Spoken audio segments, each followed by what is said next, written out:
ভারতে শুরু করা জলযুদ্ধে পাকিস্তান যেন অন্তর থেকে ভাঙতে শুরু করেছে।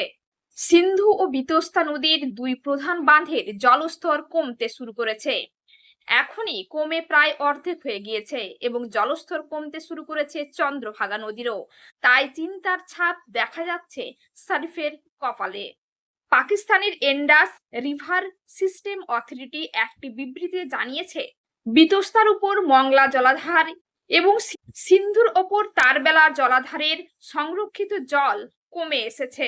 দুই বাঁধের জলের পরিমাণ কমে প্রায় অর্ধেক হয়ে গিয়েছে। আচমকা কমতে শুরু করেছে চন্দ্রভাগার জলপ্রবাহ।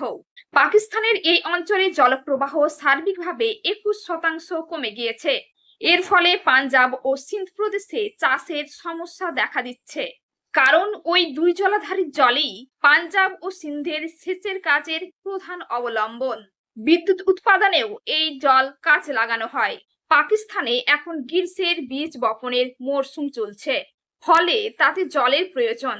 এই পরিস্থিতি মূল্যায়ন করেই পাকিস্তানের IRS ভারতের সিদ্ধান্তে উদ্বেগ প্রকাশ করেছে।